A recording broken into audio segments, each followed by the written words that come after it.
तो पत्रकार जरूर पूछेंगे कि जी बंगाल की बहुत चर्चा हो रही, बंगाल में क्यों जा रहे हो?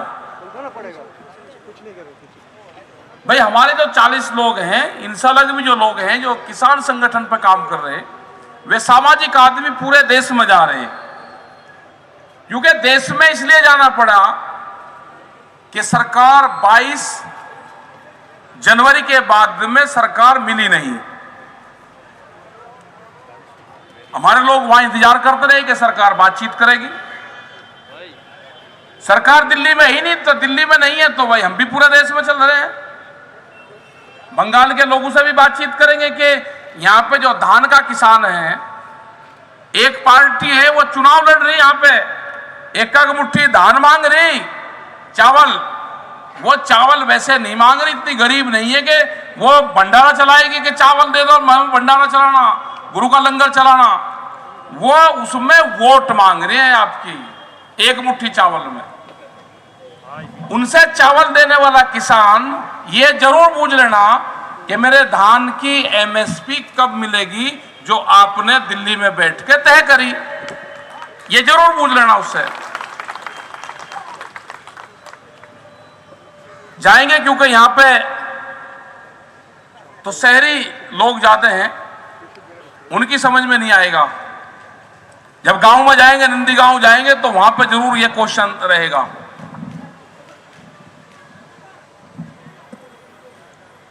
पूरे देश का एक बड़ा मामला दिल्ली में चल रहा, 100 दिन से ज्यादा हो गए किसानों को बैठे हुए। 300 के आसपास किसान शहीद हो गए बैठे बैठे। और ये देश में पहली बार देखा कि उनको 2 मिनट का मौन धारण भी नहीं करा गया इस सरकार ने। तो ये क्या हाल देश का करेगी? ये तो लुटेरों की सरकार है, लुटेरों की। अगर किसी पार्टी की सरकार होती तो वह बातचीत जरूर कर लेती, क्योंकि जब जब भी किसी पार्टी की सरकार हुई तो उसने बातचीत किसानों से जरूर करी। लेकिन जब सरकारें व्यापारियों के हाथ में आ जाएं और कंपनियां सांसद को चलाएगी तो फिर वो बातचीत नहीं करती, उससे व्यापार प्रभावित होता है। वे आपके बीच में आए हैं, यहां पे पता चला कि सारे दिल्ली के नेता बंगाल में ही हैं, तो मोर्चे ने भी तय करा कि भाई बंगाल में है तो वहीं चलो, वहीं तलाश करो, कहीं मिलते हैं क्या? कहीं आपको भी मिला तो जरूर पूछना है क्वेश्चन कि दिल्ली में किसान बैठे हुए हैं, उनका क्या करा? देश में एमएसपी पे कानून क्यों नहीं बन रहा? 3 बिल जो लेकर आए हैं वे वापसी क्यों नहीं हो रहे? उसके साथ में और बिल भी है, पेस्टिसाइड बिल है, बिजली अमेंडमेंट बिल है, सीड बिल है, 10 साल पुराना जो यहां पे ज्यादातर ट्रांसपोर्टर होंगे आप, क्या ट्रक 10 और 15 साल में खत्म हो जाता है? क्योंकि ट्रक कंपनियों को फायदा जब होगा जब आपका ट्रक क्रैश होगा, टूट जाएगा। तो ये देश धीरे धीरे बिकना लग रहा है। इस देश को बचाना है तो कंपनी की सरकार को यहां से जाना होगा। ये क्रांतिकारी की जगह है जो बंगाल है ना, यहां पे पहले भी कंपनी का राज हुआ। अंग्रेज ने भी जब शासन करा तो बंगाल में उन्होंने राजधानी बनाई पहले, और कंपनी थी, कंपनी से वे सरकार में शामिल हुए। ये भी दोबारा वही लोग हैं, वे गोरे अंग्रेज थे, ये हमारे ही बीच से निकल कर आगे, उन्हीं कंपनी से इनका समझौता है। पूरे सेक्टर बेच दिए, सब विभाग बिक गए। अगर आंदोलन ना होता तो अब लोग को रेल के रूट बन गए थे, इसलिए रेल नहीं चल रही। रेल कोई कोरोना से नहीं बंद हो रही, रेल के रूट बिक गए पूरे, वे तय होने कंपनियों को दे दिए पूरे के पूरे। तो अगर देश को बचाना है तो जिस तरह की ये सरकारें हैं उसको हटाना पड़ेगा। आप वोट जिसको दे लेना, लेकिन इन ठगी सरकारों से बचना पड़ेगा।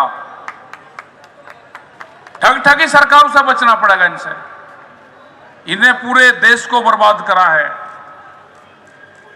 और खास करके किसान बिरादरी,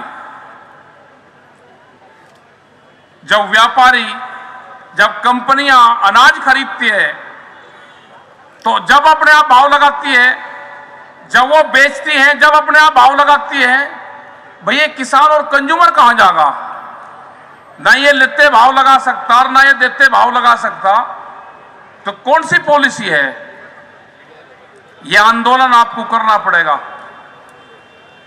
किसान हैं, हमारे पूरे जो लीडर हैं, उन्हें पूरा मोर्चा संभाल रखा है। हम जब भी जो भी विभाग हमको मिलता है वो एक ही चीज कहता है कि जी हटना नहीं, पीछे हट मत जाना।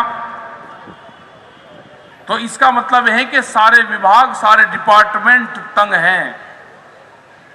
2022 तक रेलवे के 4.5 लाख कर्मचारी हटाए जाएंगे। टेलीफोन डिपार्टमेंट खत्म हो गया, हवाई जहाज में बिक गए, एयरलाइंस इतनी थी वे जाली, एयरपोर्ट बिक गए, बचेगा क्या? उन्होंने सोचा कि भूख पे व्यापार करो, अब अनाज पे व्यापार करो।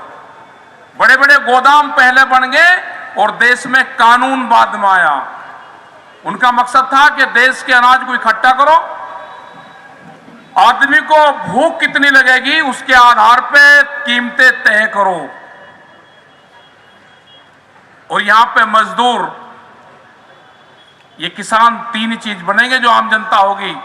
यहां पे मजदूर बचेगा, रोटी खाने वाला आदमी बचेगा और वोटर बचेगा। 3 साल अलग नहीं बचने वाला कुछ भी, सब जाएंगे। बड़ी बड़ी कंपनियां आएंगी, उनके हाथों में जाएगा सब। यह आंदोलन चल रहा है कि रोटी को बाजार की वस्तु नहीं बनने देना, रोटी को तिजोरी में बंद नहीं होने देना। यह आंदोलन है पूरी दुनिया में, आंदोलन भारत में चल रहा है, पूरी दुनिया में कानून बन रहे हैं कि भूख पे पूरी दुनिया में व्यापार नहीं होगा। तो ये आंदोलन के साथ में आप लोगों को आगे चलना। हमें नहीं पता इलेक्शन में क्या होगा। भारत सरकार जब तक बातचीत नहीं करेगी, जो हमारे इशू हैं, जो हमारे गठबंधन के लोग हैं, जो 40 लोग हैं कमेटी के, उनसे बातचीत नहीं करेगी, ये आंदोलन जारी रहेगा और पूरे देश भर में हम जाएंगे, अपने इशू के साथ में जाएंगे देश भर में। जो भी लोग आंदोलन में आएंगे उनको नुकसान बहुत हो रहा है, लेकिन एक भी आदमी टूटेगा नहीं। कोई भी सरकार को कमजोर कड़ी नहीं मिली 40 आदमियों में, कोई नहीं टूटने का। कमेटी में 5 आदमी हो जाओ, 10 आदमी हो जाओ, 50 आदमी हो जाओ, जो भी फैसला लेते हैं सब लोग उस पर विश्वास करते हैं। उसके पीछे देश खड़ा हुआ है, उसके लिए पीछे व्यापारी खड़ा हुआ है। जो स्मॉल इंडस्ट्रीज है, छोटी छोटी, वे भी खत्म होंगी। देश से साप्ताहिक बाजार भी खत्म होंगे। वॉलमार्ट जैसी कंपनियां आ रही जिसके पास में 10,000 से भी ज्यादा पानी के जहाज हैं, वो एक देश का माल उठा के दूसरे देश में फेंक देगी। भाव का पता भी नहीं चलेगा कि कब भाव कम होंगे और कब ज्यादा होंगे। आलू का भाव अभी 2 महीने पहले 40 रुपए किलो था, आज किसान का 5 और 6 रुपए किलो बिक रहा। मक्का का क्या हाल हुआ, धान का क्या हाल हुआ, आटे का क्या हाल है। लेकिन किसान को नहीं मिलेगा, ना कंज्यूमर को मिलेगा। हमको बीच का जो एक ये जो कंपनी बीच में आ रही है, इसको हटाना है। जो सरकार चला रही है उसको हटाना पड़ेगा। तो आप लोग, क्योंकि यहां पे प्रेस के लोग भी हैं, तो ये जरूर ये क्वेश्चन आएगा कि आप यहां पे तो चुनाव है और आप नॉन पॉलिटिकल है, तो बिल्कुल सब लोग कहे कि वो है कि भाई हम बीजेपी के लिए तो वोट मांगने आए नहीं, बीजेपी को तो आपको वोट देना ही नहीं, और दूसरे को आप देख लेना जिसको देना, जो आपको ठीक लगे उसको दे देना। जब तक सरकारें हमारे से बात नहीं करेगी, हमारी बात नहीं मानेगी, पूरे देश में ये लोग जाते रहेंगे। रोज 10 से 15 मीटिंगें हो रही है रोज। सरकार कह रही है कि ये बात करेगी नहीं, मगर नहीं करेगी, भाई सर्दी में कर लेगी बात। हमने तो 8 महीने लोग का उत्साह का प्लान बना रखा है। अभी जब भी सरकार बात करेगी जब भी कर लेगी। पक्के मकान बनने शुरू हो गए वहां पर, सड़कों के ऊपर पूरे लग गए। आगे बरसात आएगी उसका भी इंतजाम करना पड़ेगा, उसके आगे फिर सर्दी आ जाएगी, फिर करना पड़ेगा। लेकिन सर्दी लोग को निमट जाएगा केस, सर्दी लोग को निमटा जरूर देंगे मामले को, सर्दी लोग को आर पार हो जाएगी। तो यह है कि आप अपना जुड़ो, अपने भाई काम करो, सब लोग अपने लोगों से यहां पर हो तो बात करो, दूसरे स्टेट में उसमें भी बात करो। और यह भी बातचीत का पता चला कि यहां के लोगों ने खाप पंचायत से मदद मांगी कि हरियाणा की खाप पंचायत हमें मदद दे दे। यहां पे तो बहुत लोग आ रहे यहां पे, मांग के उत्तर प्रदेश से, हरियाणा से, दिल्ली से। पता चला कि सबका यही है कि हमको भी बंगाल जाना, भाई जाना तो पता बताएंगे सारे लोग बैठे, और मिल गई पूरी टीम, आते रहो अपना ट्रेन में बैठ बैठ के आते रहो, उन्हें गांवों के रास्ते बता देना, करते रहेंगे वे जो करना उनको। तो आप लोगों ने बातचीत सुनी यहां पे, आपका सबका धन्यवाद है। जब तक बिल वापसी नहीं है तो किसानों ने कह रखा है कि घर वापसी नहीं होगा, एमएसपी पे कानून नहीं बनेगा तो घर वापसी नहीं होगा। और लड़ाई भिड़ाई बड़ी सरकार से है। अब मोर्चे पक्के खुल रहे, पीछे किसी को हटना नहीं। घर के छोटे बच्चे से भी पूछे तो भी ये कहता है कि बिल वापसी नहीं तो घर वापसी नहीं, ये नारा लग गया। अगर कोई आपको नहीं बुला रहा तो भाई कैसे जाओगे घर? तो अब तो घर जीत के ही जाना है, बगैर जीते घर जाना ही नहीं। तो धन्यवाद आप सब लोगों का। और ये क्रांतिकारियों की भूमि है, यहां से लड़ाई को मजबूत लड़ा जाएगा। और एक बार जरा ग्रीन सोल तो ले ही रहे या दूसरा भी ले रहे, एक बार जैसे साउथ में नहीं करते, उनका एक ये है, ये हला दो एक बार ऐसे।